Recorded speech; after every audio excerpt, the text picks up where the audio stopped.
Eu moro na comunidade do Engenho Novo. Diz aí Sem Dois, o seu podcast favorito. Será mesmo? Está no ar com notícias e informações sobre o campus Engenho Novo 2 do... Então, bora falar do Pedrão do Engenho? E lá vamos nós. Estamos de volta, meu Engenho Novo, e hoje, como a gente prometeu, é um episódio novo, com um formato novo. Ah, é? E hoje eu tenho convidados, acredite nisso, para esse episódio 2 da temporada do ano letivo de 2025, sim, temporada 3, acredite. É, isso mesmo que você ouviu. A gente recebeu os representantes do grupo de pesquisa ELOS, Núcleo de Estudos e Ações em Gêneros e Sexualidade, grupo formado em 2015 por Saulo Xavier e Victor Schultz, que atualmente conta com 10 pesquisadores na sua grade, incluindo o professor, que eu não vou falar o nome agora, porque senão é estragar a surpresa para os nossos alunos do Engenho Novo. Então, tudo bem. Primeiro, nossas boas-vindas ao fundador, ao primeiro de todos, Victor Schultz, ex-aluno do Engenho Novo 2. Olá, mas eu não sou o fundador. Depois a gente vai contar mais essa história, mas não, eu sou só um entre vários. E agora, o nosso querido professor de língua portuguesa, professor Jorge Marques. Olá, pessoal. Prazer estar aqui com vocês, falando sobre o ELOS, né? Falando sobre o nosso núcleo, que recém completou 10 anos. Impressionante. E é uma felicidade completar uma década, né, de muito trabalho, e acho que a gente vai poder bater um papo bacana sobre questões de gênero, sexualidade, falar um pouco da história do ELOS, né, e tá vindo aí pela frente também. Primeiro, gente, eu queria saber a história do grupo. Qual foi a ideia? De onde isso veio? O ELOS foi criado em 2015, né? Então a gente já tá fazendo aí 10 anos. Na época, as questões de gênero e de sexualidade estavam em ebulição no colégio. E aí, com tudo que estava acontecendo, houve um chamado da reitoria para que se construísse um grupo, inicialmente com o objetivo de criar uma política de gênero no colégio, o que quer que isso quisesse dizer. Ih, rapaz. Então, foi convocado na reunião, olha, quem se interessar, servidores, responsáveis, alunos, venha para essa reunião, né?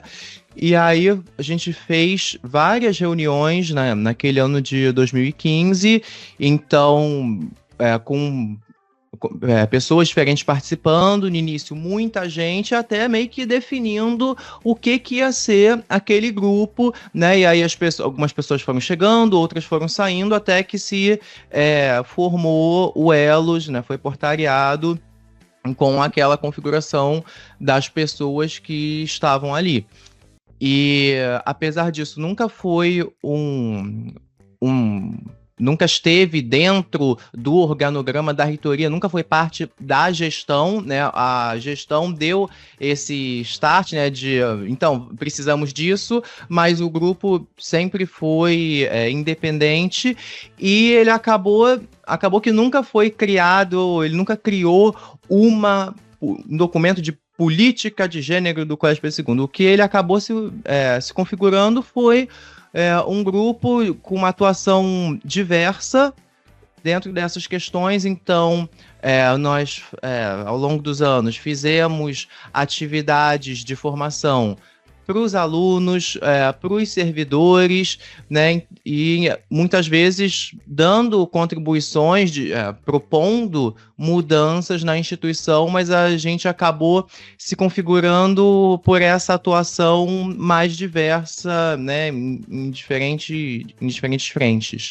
E assim como o Vitor relatou, né, a pauta de gênero e sexualidade estava muito forte naquele momento histórico, né? Então, acho que sempre vale a pena a gente ressaltar que o ELOS nasce também de uma demanda da comunidade escolar, né? Então, em 2014, a gente teve o famoso Staiato. Procure saber! Né, dentro do colégio, né? Isso chegou à mídia. algumas vezes de maneira, inclusive, Chato, não é isso? Chato que falam? digamos assim, debochando, né, do que seria o nosso propósito, né? Tivemos, inclusive, repórteres andando de saia pelas ruas de São Cristóvão, né? Quem quiser, pesquise aí na internet que vai encontrar, né? Então, repórteres andando de saia. Então, é algo meio depreciando mesmo, né? O que foi esse primeiro momento que nasce das demandas do próprio alunato, né? Então, é a partir do SAIATO que essa reunião mencionada pelo Vitor foi convocada pelo então reitor, né, Oscar Alac, porque ele nota, né, a equipe gestora então nota que havia essa questão patente, né, e latente dentro da nossa instituição. E aí, como o Vitor falou, né, nas primeiras reuniões que nós tivemos, a gente tinha bastante gente, né? Depois a gente foi realmente depurando, né? E algumas pessoas saíram, né? Outras desistiram. Nos primeiros encontros, nós tínhamos a presença de estudantes da educação básica nos nossos encontros. Era algo muito interessante também, porque naquele momento, há 10 anos, nós notávamos uma musculatura muito grande desses coletivos LGBTIs dentro da instituição. Só que o que acontece, né, que com o passar do tempo, os estudantes se formam, né, saem do colégio. Obrigado, Deus. E efetivamente não conseguimos mapear uma renovação desses coletivos, né? Vários deles foram muito importantes nas suas épocas, né? Acho que para os estudantes, né, para as turmas, mas eles foram deixando de existir. O Elos permaneceu, né, com um número menor, digamos assim, de participantes, né, mas estamos aqui até hoje e o passo, né, para a formalização foi, então, a formalização do grupo, né, dentro da ProPGPEC, né? Então, o grupo está cadastrado, né, e a gente também faz parte da plataforma de grupos de pesquisa do CNPq. Né? Então, o Elo está cadastrado na plataforma de grupos de pesquisa do CNPq. Tá? E o Jorge foi o nosso primeiro líder. Bater uma salva de palma aqui pro profissional. Ficou anos à frente do Elos. Vale a pena registrar isso. Então, a maior parte do que foi feito sob a liderança de Jorge. O maluco é brabo. E assim, acho que vale a pena dizer também, né, que o Elos é intercamp. A gente tem alguns grupos hoje em dia, né, mas que se concentram em um campus, né? O Elos, ele tem servidores de vários campi no momento. Estamos sem representação estudantil, né? Talvez é algo que possa vir no futuro, mas aí, no final, a gente conta um pouco mais dos passos próximos, tá? Calma, relaxa. Sem spoiler, por favor. Agora, vocês identificam de fato o SAIATO como o ponto inicial, o ponto de virada em que houve institucionalmente a identificação dessa necessidade, dessa pauta? Eu acho que a pauta já existia, né? Ela já corria nas salas de aula, né? Nos pátios, nos corredores. O assunto estava muito em ebulição naquele momento. Vamos lembrar, o SAIATO é de 2014. Flashback. Em 2013, o Brasil passou por um momento de ebulição, né? Estava passando por um momento político muito complexo, que acabou resultando, né, no golpe jurídico parlamentar da então presidenta. Que Deus tenha misericórdia dessa nação. Mas, né, era um momento em que questões diversas estavam colocadas em pauta, né? Acho que o SAIATO marca, né, é um evento que marca essa questão de gêneros e sexualidades em sala de aula. Porém, eu recordo que naquele momento, por exemplo, já era mais ou menos comum a gente notar estudantes do mesmo gênero andando de mão dada pelos pátios, né? Esses adolescentes, esses jovens, tendo uma maior liberdade, ou melhor dizendo, encontrando no espaço do Colégio Pedro II uma liberdade que talvez não encontrasse nos lares, né? Então eles conseguiam se expor, né, as suas sexualidades, né, a sua maneira de ser dentro do colégio, né? O que era bastante interessante, porque já que não havia, né, talvez, esse espaço nos lares, no colégio havia essa liberdade, havia esse conforto. Mas acho que o Sayato marca, né, porque ele vai repercutir não só onde aconteceu, né, que foi em São Cristóvão, mas ele começa a reverberar nos outros campi também. Sim, e isso que o Jorge relatou contrasta muito, por exemplo, com a minha época de aluno. Na minha época de aluno, não existia casais LGBT demonstrando afeto no campus. Na verdade, a impressão que se tinha é que não existia LGBTs na escola. Né? Eu lembro na minha época de aluno, eu estudei no Engenho Novo, e eu fiquei aí muitos anos e eu sabia, eu tinha conhecimento de um aluno gay no campus inteiro e que era quase que uma lenda, né? Uma figura folclórica, porque era até aquele momento único. E aí, claro, né? Quando o tempo passa, conforme os anos vão passando, aquelas pessoas que você tem, né, nas redes sociais, você vai vendo que uma a uma elas vão saindo do armário depois. Aham. Mas naquele momento era, até onde eu sabia, o único do campus inteiro. Hoje não existe, acho que não existe campus do Pedro II em que não se tenha notícia de mais do que um aluno LGBT, né? Então então tudo isso ali estava revolvendo ali no fundo até ter essa erupção do Sayato. E vale lembrar também, não vou saber te dizer agora o mês, mas no ano de 2015, que foi o ano em que o Elos foi criado, foi também o ano em que teve notícia de que algum professor no Pedro II, no cabeçalho de uma atividade, no lugar de colocar aluno, colocou aluna com um X no final, né, alunex.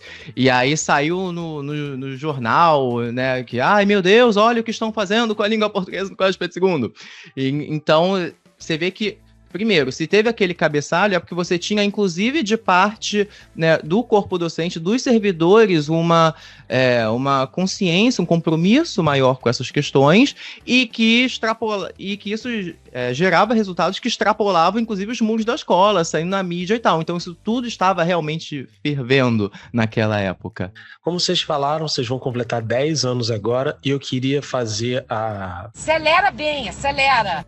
o vilão do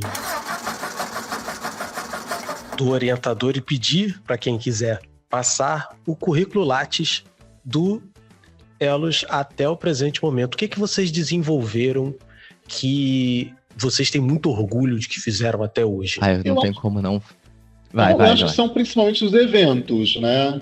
Os eventos que a gente desenvolveu e que marcam a trajetória do Elos. Acho que o Vitor pode começar a falar, né, do evento de Realengo, e aí eu posso falar depois do evento que aconteceu na pandemia. Para mim, o maior orgulho certamente foi a primeira edição da nossa jornada de gênero e sexualidade, que o Elos fez no campus de Realengo 2, no teatro de lá, né, que é enorme. Alô, Realengo, aquele abraço. E que, assim, para mim foi um grande orgulho. Eu tava no Pedro II como professor, devia ter uns 2 anos só, então assim, não sei o dia de amanhã, então foi aquele momento que veio a inspiração e eu falei, não, vamos fazer um negócio e vamos fazer um negócio grande, se for o último evento nosso, vai ser um evento que vai ter valido a pena. Aí a pessoa sem noção... É verdade. Né, começa a inventar um monte de moda, aí ficamos nós loucos pra fazer tudo sair do papel, mas deu muito certo, foram uns 2, 3 dias... Manhã e tarde nós tivemos apresentações com participantes externos também nós em diversos momentos lotamos o teatro, que não é pequeno, lotamos os 2 andares, ainda tinha gente sentada no chão. O retorno dos alunos foi muito positivo. Então, eles participaram ativamente, eles queriam ir, você via que ao final das apresentações eles queriam interagir com os apresentadores, eles estavam muitas vezes emocionados, e depois ficou um tempinho sem ter coisas em realengo, né, duelos, e aí às vezes, eu lembro quando eu voltei de licença depois do doutorado, às vezes alguns alunos me encontravam pelo campus, pessoal, você voltou, e aí quando é que vai ter outro evento, quando é que vai ter outra jornada do duelos? A gente precisa muito, faz outra, né? Uma demanda, você vê que existia uma demanda, e foi um evento muito grande, muito bem recebido pelos colegas. É pena falar das nossas... A gente volta e meia dá oficinas para os servidores novos do colégio, né? Quando tem concursos, o colégio faz aquela ambientação, então volta e meia nós somos convidados e participamos com uma oficina, e às vezes é nas férias, mas aí como nós temos docentes, temos técnicos no grupo, então quem não está de férias, arruma um tempinho, vai lá, porque a gente acredita muito nisso, né? Tanto de ser um espaço para algum tipo de sensibilização, de formação inicial para aqueles servidores que, porventura, não tenham muita intimidade com as questões, mas também uma forma de marcar uma posição que é não só duelos, mas que eu acho que hoje é do Colégio Pedro II, né? A posição de que hoje essas questões são uma preocupação do colégio, e certos tipos de negligência ou de discriminação, às vezes até institucional, hoje em dia não são mais aceitáveis, né? Não, hoje em dia a banda toca de outra maneira. Acho que vale a pena falar também da jornada, né, que nós tivemos, nós chamamos de webinário, que aconteceu em 2020. Né? 2020 foi o ano da pandemia. Viva o SUS! A gente estava no mês de junho, exatamente, né? Mês do orgulho LGBTI. Tudo tinha sido fechado no mês de março, e aí, enfim, pensamos que era importante, naquela situação de impasse que então vivíamos, que era importante marcarmos, né, o Elos com um webinário. Foi um webinário voltado para a formação docente, né? Então, a gente tinha como público-alvo, nesse momento, não estudantes, né? Mas eram professores, né? Licenciandos, residentes, né? Pedagogos, enfim, pessoas que trabalham com a escola. Então, essa era a intenção, né? Fazer uma formação continuada para que esses profissionais tivessem, né, acesso a relatos de experiência, a questões mais teórico-formais, enfim, a tudo que pudesse, de alguma maneira, auxiliar essas pessoas, né, que estavam vivendo um momento difícil, para que elas pudessem, né, assim que retornasse o presencial, poder alimentar um pouco as suas práticas escolares. Mas foi muito importante também no sentido de que foi uma atividade extensionista, né? E, portanto, saiu dos muros do Colégio Pedro II. Né? A gente teve oportunidade de falar para a sociedade como um todo. E acho que sempre que isso acontece é muito importante, né? Porque é o Colégio Pedro II pautando um pouco do que pode vir a acontecer nas outras redes. E ano passado nós fizemos também no Campus São Cristóvão 3 a segunda edição da nossa jornada de gênero e sexualidade, um pouco menor que a primeira, acho que até pela experiência que a gente já tinha tido, a gente saber mais o que funciona, o tamanho que funciona, mas que também foi um evento muito legal. E não quero dar spoilers, mas esse ano já estamos organizando algumas coisinhas que vocês vão saber em breve. Que bom, novidades. Voltando aqui para a pauta, vamos entrar num assunto mais íntimo. Que delícia, cara! Não. Né? Mais pessoal. Ai, meu Deus. Eu queria perguntar individualmente como foi a descoberta e a aceitação de vocês em relação à questão de sexualidade e gênero de cada um. Desculpa, gente. Desculpe. Repete a pergunta, Rodrigo, desculpa, que entrou uma mensagem no WhatsApp aqui. Claro. Pode falar. Tranquilo. Esses alunos que não prestam atenção, vou dar advertência. Sou aluno da 5ª série. Como foi individualmente a aceitação, a descoberta, o momento de descoberta e a aceitação da sexualidade e gênero de vocês? Tá, então acho que eu posso começar falando, né? Acho até interessante por conta do ponto de vista cronológico, né? Então, eu nasci em 1971, ou seja, a minha educação, todo o meu ensino fundamental ocorreu durante a ditadura. Temos ódio à ditadura, ódio e nojo. E acho que é interessante notar isso, né? Como era ser um menino homossexual, né, nos anos 70, em plena ditadura militar, com a educação pautada por aquela demanda, né? Então, assim, tem um autor canadense chamado Michel Marc-Bouchard, que tem uma frase lapidar, que ele diz assim, que os homossexuais aprendem a mentir antes mesmo de aprender a saber o que sentem, né? Então, é mais ou menos isso, né? Que pelo menos aconteceu naquela época. Então, xingamentos como mariquinha, né? Eles aconteceram na escola mesmo antes de eu saber o que era aquilo exatamente, né? Eu só sabia que aquilo não era bom, né? Porque era dito sob um ponto de vista muito pejorativo, né? Com uma carga muito pejorativa, né?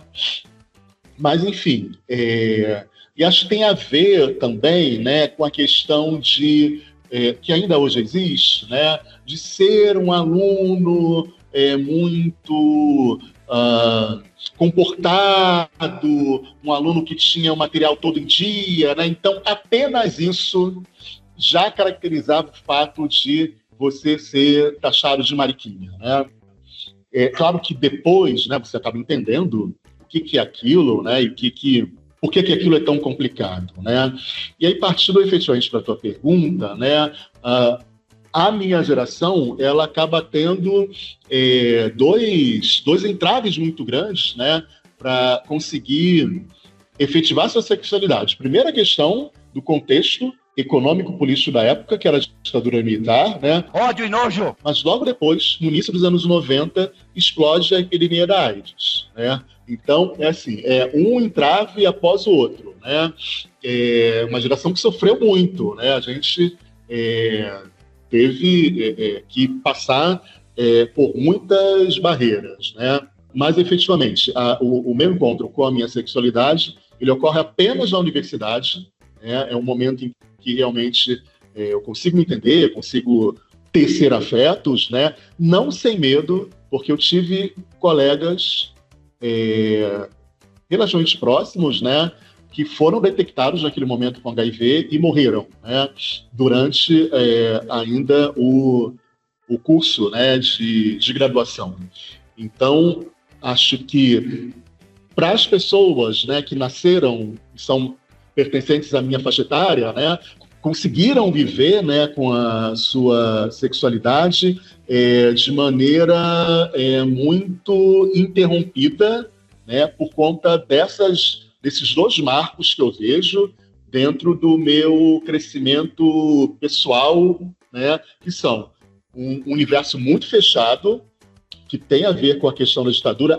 E acho que vale a pena sempre dizer, né, naquele momento em que eu era criança e adolescente, homossexualidade ainda estava na lista de doenças da OMS, né? E eu lembro que muitos xingamentos, né, que aconteciam falavam na palavra doença, né, que aquilo era uma doença, que estava realmente, né, dentro da lista de doenças, e que era algo, digamos assim, educativo, né? Então, era um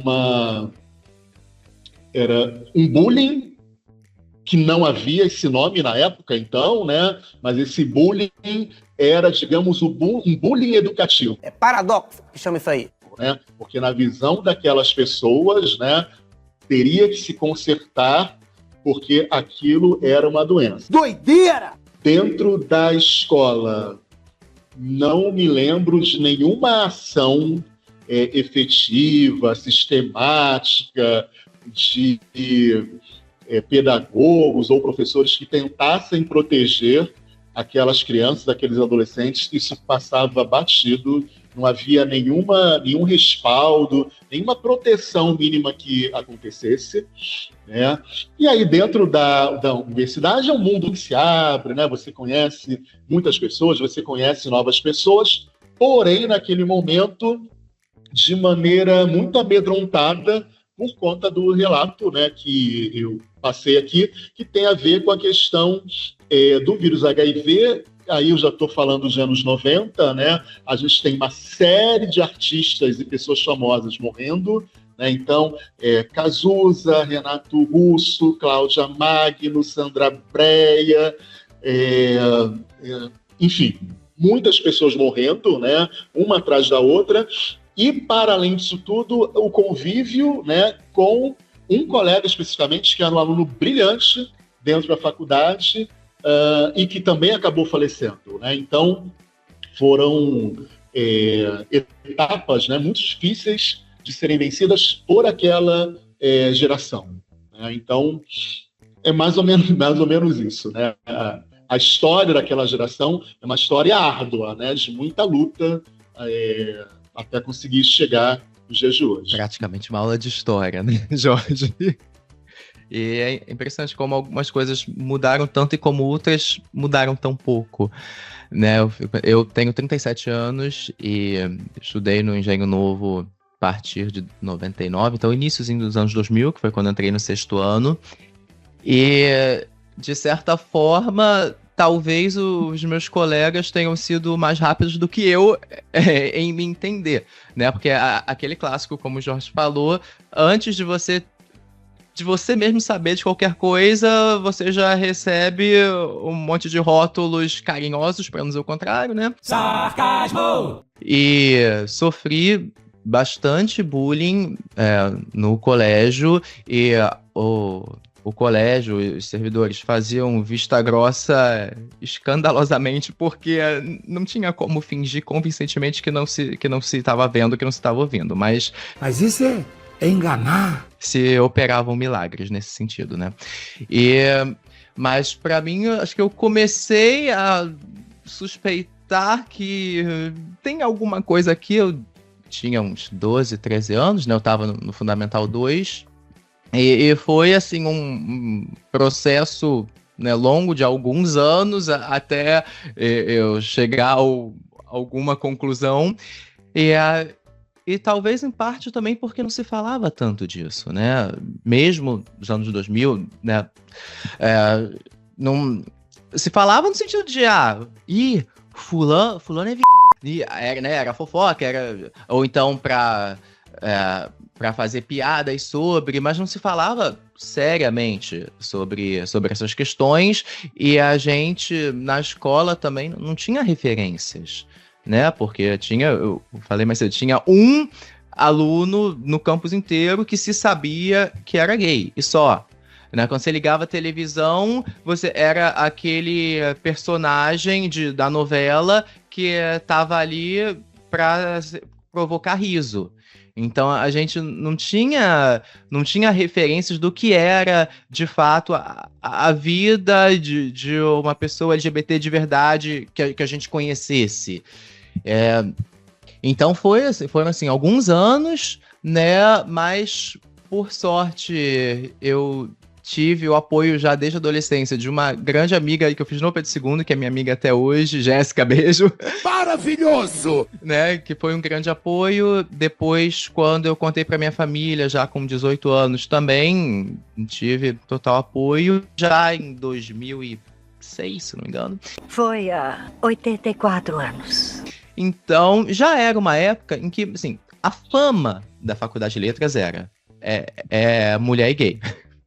Que, claro, tem uma certa dose de verdade, mas também tem uma boa dose que não é verdade, mas acho que a fama tinha um efeito, sabe? Criava um certo tipo de atmosfera, assim, era um ambiente, né, razoavelmente acolhedor, e logo no meu segundo ano de faculdade também eu já comecei a fazer iniciação científica em um grupo de pesquisa que estudava questões de linguagem, gênero e sexualidade. Então, mesmo que acabou sendo para mim meio que um porto seguro dentro do porto seguro, e foi nesse grupo onde eu fiz iniciação científica, mestrado, doutorado. Então, nesse sentido, acho que eu fui bastante privilegiado, né, de ter tido algum apoio, né, na adolescência, né, dessa amiga, depois na família e na própria vida acadêmica, né. Para mim, acaba que a vida acadêmica e vida pessoal acabaram se misturando de uma maneira que me deixa muito feliz. Que bom. Vitor, você falou em porto seguro, em um lugar acolhedor.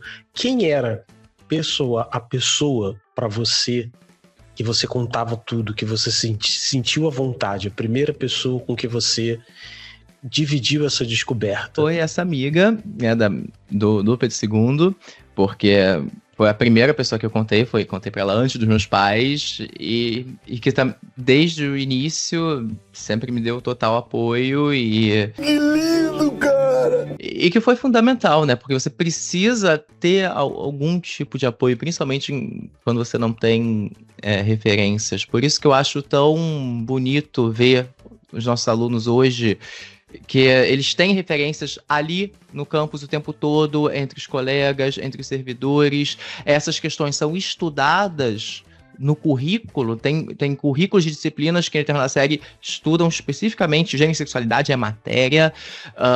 Tem eventos que acontecem no colégio. Na mídia, isso se fala muito mais, de uma maneira muito mais produtiva. Então, nesse sentido, eu fico muito feliz de ver essa mudança. Claro que a gente não está vivendo num paraíso, continuamos com vários problemas que se mantêm, mas é outra realidade. Eu fico muito feliz de ver isso. Jorge, para você, quem nessa época foi o seu porto seguro, o quem continua sendo o seu porto seguro, com quem você dividiu essa experiência e toda essa... Você tá falando sério? Também amigas, né? Amigas, principalmente da época do segundo grau, né? Que hoje é ensino médio. As meninas tinham um acolhimento, né? As meninas acolhiam um pouco mais.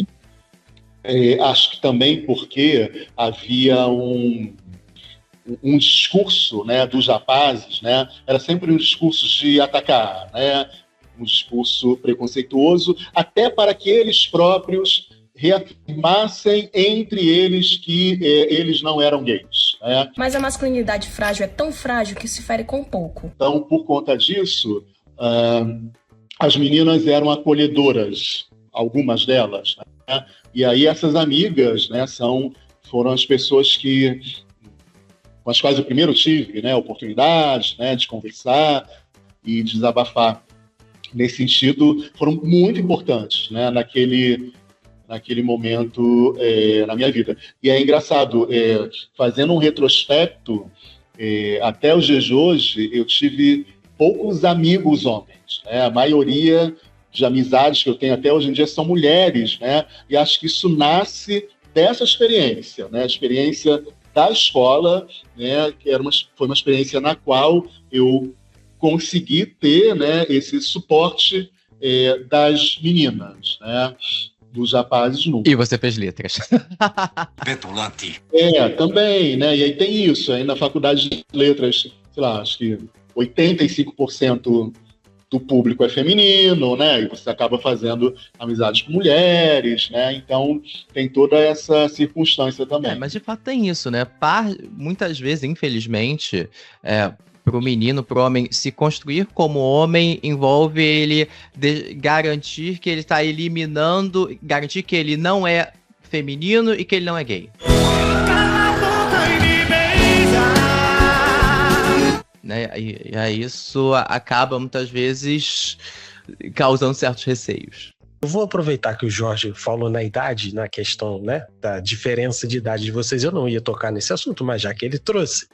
É bom que vocês são de épocas diferentes. Quem era a referência LGBTQIA+ de vocês, na época de vocês? Qual era a referência? Então, eu sempre tenho, assim, acho que era um caderninho da 3ª série do ensino fundamental, que a professora perguntava quais seus cantores preferidos, né, tal. Eu sempre me lembro até hoje que eu coloquei Elton John e Rita Lee. Né? Então, aquela figura exótica, né, do Elton John, com aqueles óculos, né, aquelas perucas, sempre me chamaram a atenção. Agora, por outro lado, como o Vitor falou, né, dentro da mídia de então, os poucos personagens gays que apareciam eram absolutamente caricaturais, né? Então, eu me lembro de um personagem de uma novela, eu não sei se era uma novela das 7, chamada Plumas e Paetês ou Marrom Glacê, uma das duas, que tinha um mordomo muito afetado. E aquilo era uma coisa horrorosa, né? Porque é óbvio que as crianças usavam o nome daquele mordomo para fazer chacota, né? Dentro do universo escolar, né? No final dos anos 70 surge a figura do Clodovil também, né? Na TV Mulher, né? Então é uma outra figura de referência também.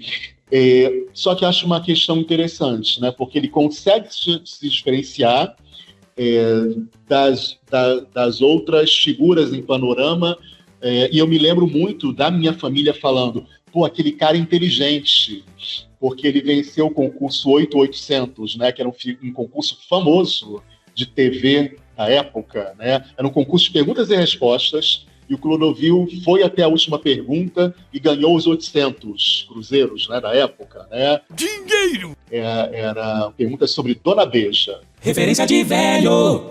Então ele conseguiu gabaritar, né, todas as perguntas, então tinha essa questão, né? Então, assim, ele é gay, né, mas é muito inteligente. Ah, bom! Né? Então, era uma figura de respeito, digamos assim. Ele não era uma figura de chacota, né? Uma figura que se impunha pelo conhecimento intelectual. Quando você fez essa pergunta, eu fiquei pensando aqui, e a verdade é que eu não tive. Ninguém. Não tive. Até, assim, claro que existiam figuras, né? Por exemplo, Cazuza, Renato Russo, mas que naquela época eu, assim, não sei se desconhecia, acho que eu sabia que existiam, mas não sei, nunca foram, assim, referências naquele momento. Mais tarde vieram até a ser muito mais. O que tinha era que eu sempre fui meio estranho, confesso. Então, eu imagine isso, o Vitor, adolescente, ouvia pop italiano. Eu sempre fui estranho. E aí, depois, eu vim a descobrir que aquelas divas pop italianas que eu adorava eram, na Itália, ícones LGBT. Mas que eu também só fui saber disso depois. Interessante.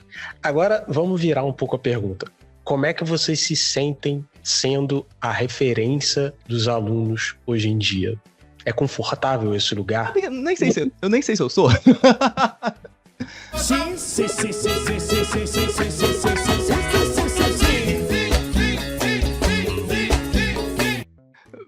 Porque acho que é isso também, né? Se a gente começar a entrar nessa coisa de não, eu sou a referência, eu tenho que ser a referência, acho que não tem cabeça pra isso não. Então, assim, eu vou vivendo a minha vida porque ela é minha vida, e no trabalho também fazendo coisas, né?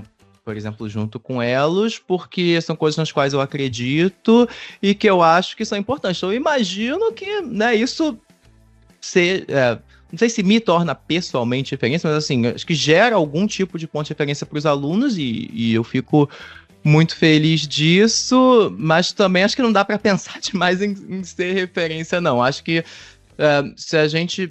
só da gente viver a nossa própria vida sem sem deliberadamente se esconder né, sem mentir e fazer as coisas que a gente acha que são importantes, eu acho que isso já gera um efeito.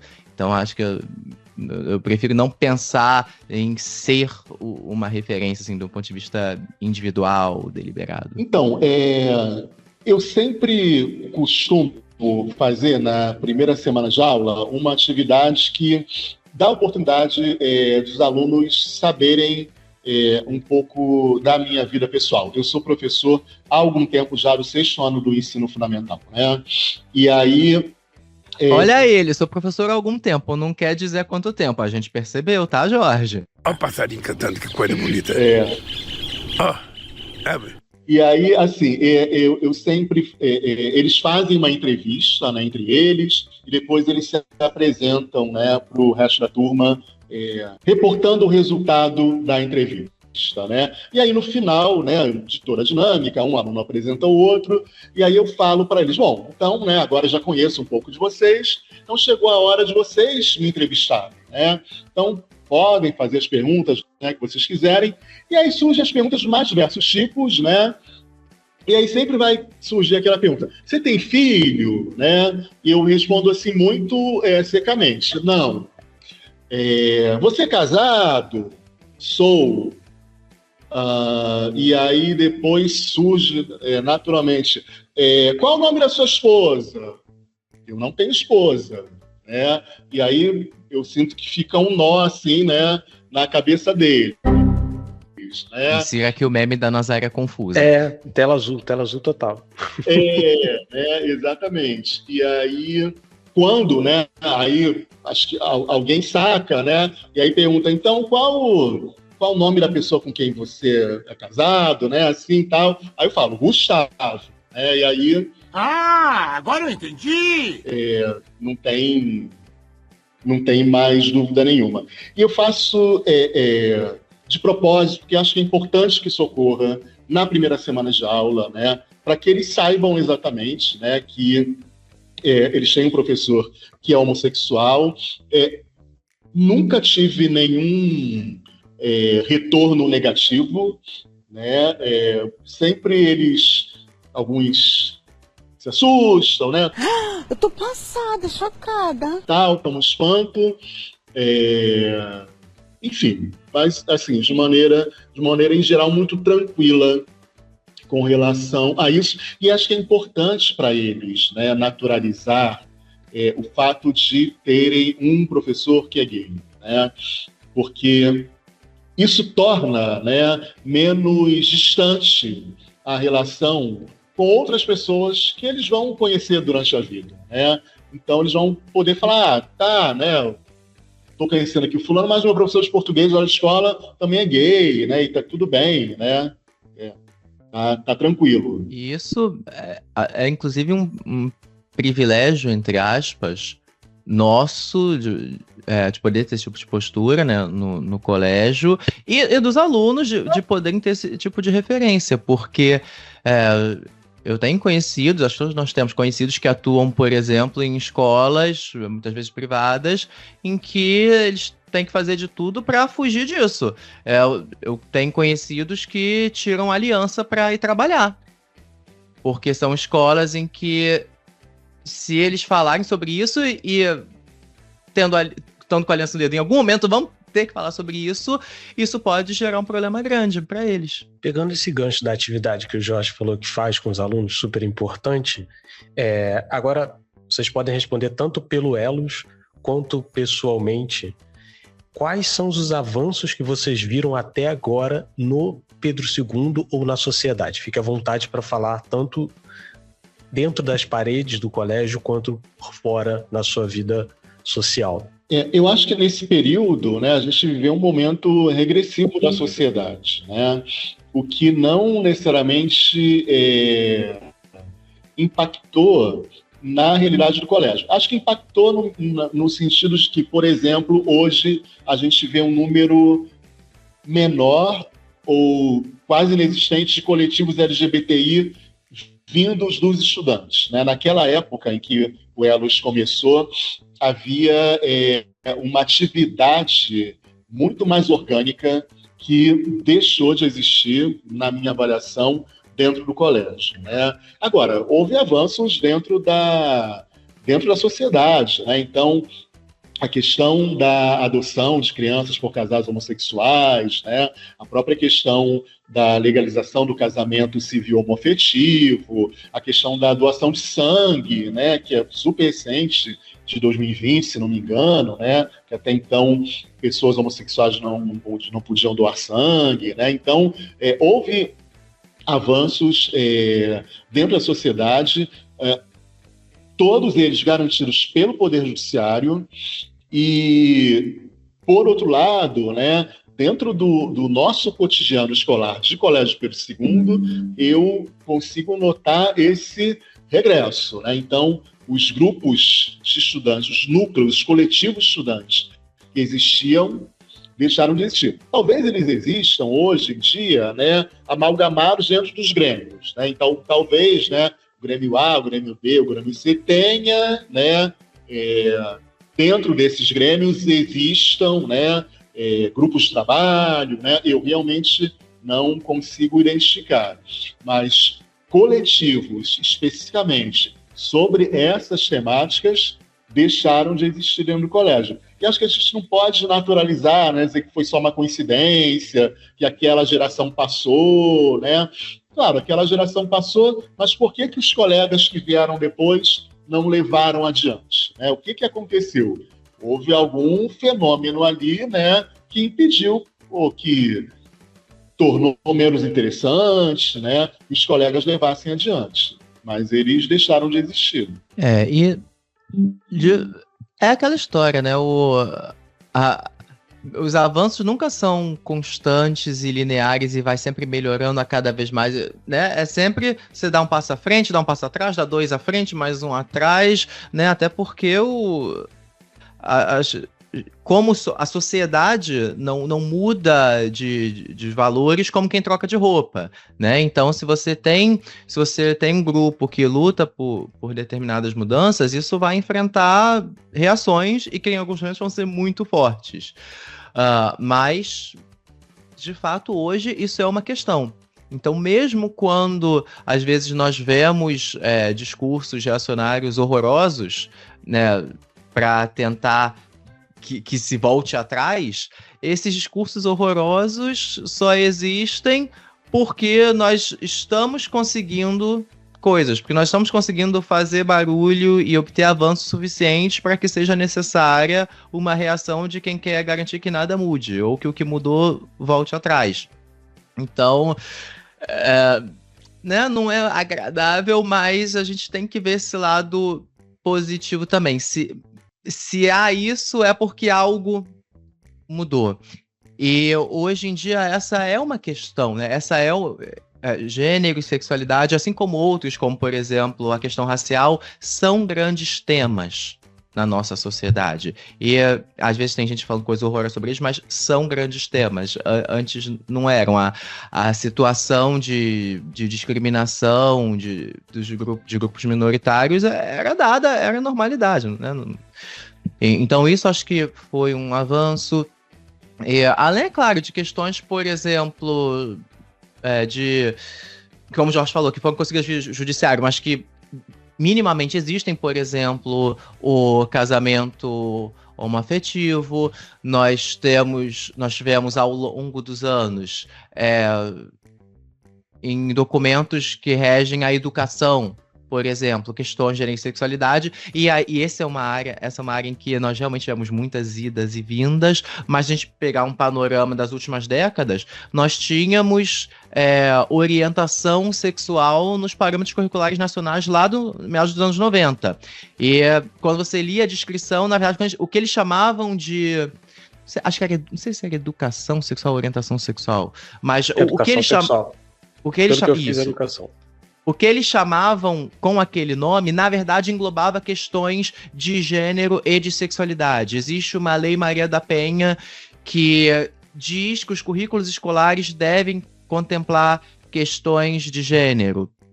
Na saúde pública, né, o tratamento do HIV disponível no SUS, e hoje em dia outras opções de prevenção também, né, como PrEP, PEP. Então, socialmente, apesar de tudo, essas são questões. Então, historicamente, houve avanços. Isso se reflete também, né, na cultura e na escola, né? Eu falei, na minha época, você não via casais LGBT. Você não via nenhum aluno se colocando como transgênero. Hoje em dia, a gente vê isso tudo. Hoje em dia, na escola, nós temos o nome social regulamentado de uma maneira que poderia ser aperfeiçoada, mas regulamentado, existe o nome social, existem iniciativas institucionais. Então, apesar de nós estarmos longe do ideal, do mundo perfeito, mudou muita coisa. E mudou muita coisa, por exemplo, da minha época, a gente está falando de, 20 anos? Então, historicamente, isso não é nada. Agora, a inevitável pergunta. O que falta mudar? Falta muito ainda para chegar ao nível de uma sociedade civil aceitável? Então, eu tenho a felicidade, desde o segundo semestre do ano passado, estar à frente da Assessoria de Ações Afirmativas e Direitos Humanos do Colégio Pedro II. E acho que essa é uma questão importante, né? Foi criada, dentro da atual gestão, essa assessoria, né? Que, entre outras coisas, vai tratar das questões relativas a gênero e sexualidade. Dentro desse, uma das ambições, né, um dos objetivos, é que a gente tenha dentro do colégio um NUGET. Né? Ó a informação aí! Eu vou explicar o que é um NUGET. A gente já tem no Colégio Pedro II o NAPNE, que é o Núcleo de Apoio às Pessoas com Necessidades Específicas. A gente tem o NEABI, né, que é o Núcleo de Estudos Afro-Brasileiros e Indígenas, e outras IFES têm no GED, né, que é o Núcleo de Gênero e Diversidade Sexual. Né? E aí, dos objetivos, né, da assessoria que eu estou à frente agora é a criação desse NUGED. Né? Então, ainda este mês, ou no início do mês seguinte, a assessoria está planejando fazer um encontro com os grupos e coletivos, né, que no momento trabalham com a questão de gênero e diversidade no Colégio Pedro II, para que, a partir desse primeiro encontro, a gente consiga formalizar a criação do NUGED. Né? Então, o objetivo primeiro é que a gente tenha dentro da nossa estrutura, né, além do NAPNE, além do NEABI, a gente tenha o NUGED e aí então forme esse tripé. Né?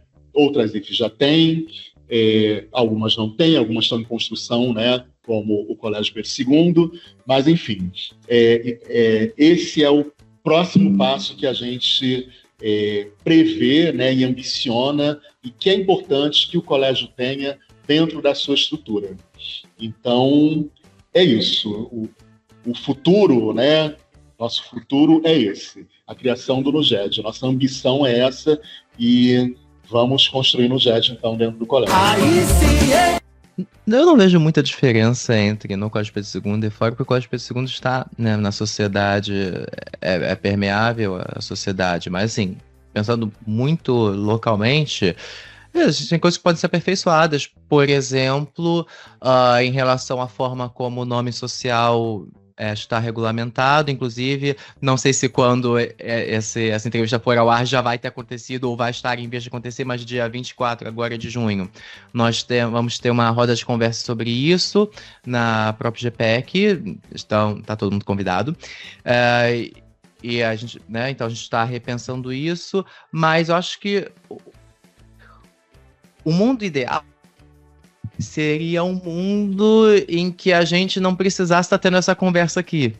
Seria um mundo em que não fosse necessário a gente falar sobre essas coisas para que algo mudasse, para que as pessoas todas se sentissem seguras, para que as pessoas, as suas vidas fossem vivíveis, fossem vidas viáveis. Então,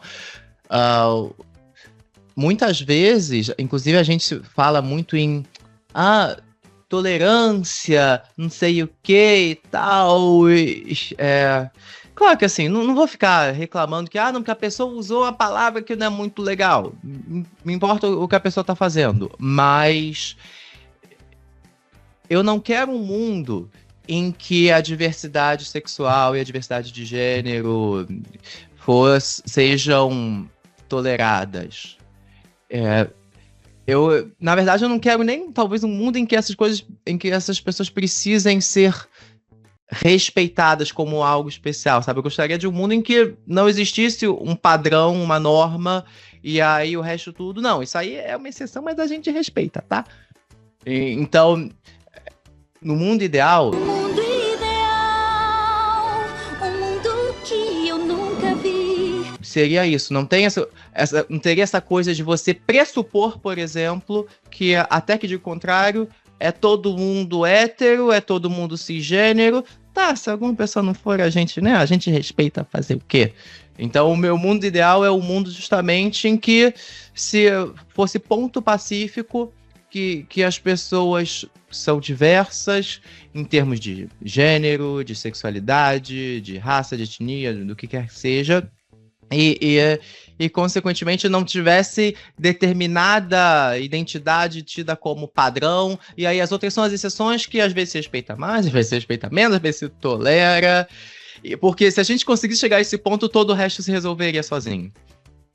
De um ponto de vista prático, pensando no nosso cotidiano, falta, por exemplo, as pessoas LGBT poderem demonstrar afeto em público sem correr risco de serem discriminadas ou até agredidas. Falta os jovens não precisarem ter medo de contar para os pais que são LGBT.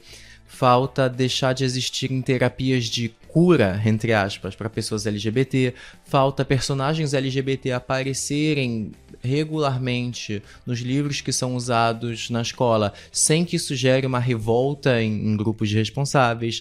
Falta deixarem de existir políticos falando em defesa da família e com isso querendo dizer, na verdade, lutar para que as famílias LGBT não tenham direitos ou qualquer visibilidade. Falta a gente não viver com medo do Congresso retirar os nossos direitos. Falta sinônimos para gay, lésbica e trans deixarem de ser usados rotineiramente como xingamento. Enfim, falta muita coisa. Então, nós estamos na luta. E eu tenho pena da edição, porque eu falo pra caramba. Nossa! É verdade. Gente, agora, para fechar, né? Eu queria que vocês mandassem individualmente um recado para os alunos, alunas e quem quiser conhecer o trabalho do Elos. E participar, lógico. Então, o meu recado vai para todo mundo que se identifique com as questões que são estudadas pelo Elos. E acho que vale a pena reforçar também a nossa intenção de construir um NUGEDS, né? Um NUGEDS que vai ter como propósito acolher não apenas pesquisadores, professores, mas também estudantes, né? As demandas trazidas pela comunidade escolar como um todo e os nossos estudantes, tá? E é isso, contem sempre conosco e vida longas ao Elos e bom nascimento ao NUGEDS, que ocorre daqui a pouco. Principalmente para os alunos, acho que o que eu poderia dizer é que vocês não estão sozinhos. Vocês não estão sozinhos tanto porque tem, né, servidores com os quais vocês podem contar e que são dos mesmos grupos que vocês, mas e colegas também, que às vezes vocês nem sabem, talvez vocês venham a saber no futuro só, ou nunca venham a saber, mas vocês não estão sozinhos, e mesmo se vocês estiverem nesse momento em uma situação difícil em que o gênero, a sexualidade de vocês não esteja sendo bem recebido em todos os contextos, vocês ainda são muito jovens e vocês ainda têm muita vida pela frente. Então, conforme o tempo for passando, vocês vão encontrar pessoas e lugares onde vocês vão encontrar apoio e vocês vão construir as vidas de vocês, né, de maneira independente. Então, tudo é passageiro. Mesmo que a coisa hoje não seja tão fácil, pode melhorar no futuro. E contem uns com os outros, contem com a gente, não só com Elos, mas em vários campi existem grupos locais que se dedicam a essas questões, então vocês também podem procurar saber. E no caso do Elos, nós temos tanto Facebook quanto Instagram, vocês podem seguir a gente lá nos dois casos, o nosso arroba é ElosCP2, o 2 com número normal. Então ElosCP2, númerozinho, e sigam a gente lá e acompanhem, porque estamos sempre planejando coisas novas. Que alegria! Nesse episódio eu conversei com Victor Schultz e professor, eu vou sempre chamar de professor Jorge Marques, porque eu conheci como professor Jorge Marques, pesquisadores do Núcleo de Estudos e Ações em Gêneros e Sexualidade, o Elos. Agradeço demais a participação de vocês, foi fantástica, uma tarde cheia de aprendizados, e um abraço e até o próximo episódio. E essa foi uma produção da Superintendência Geral do Campus em Engenho Novo 2 do Colégio Pedro II. Somos um exército de um homem só. E contou com áudios de Medo e Delírio em Brasília, Choque de Cultura, SBT, Belo, Gazeta, Rede Globo, Bete Carvalho, Caetano Veloso, Bel Marques, Ferrugem, O Rapa, Casemiro, Programa do Ratinho, Gil Brother, Disney, Professor Pasquale, GNT, Um Príncipe em Nova York, Engenheiros do Havaí, Igor Canário, Sai de Bamba, Nath Roots, Arte Popular, Bob Esponja, Christian e Anderson, Futurama, Guigueto, TV Brasil, Tiririca. Acabou essa porcaria!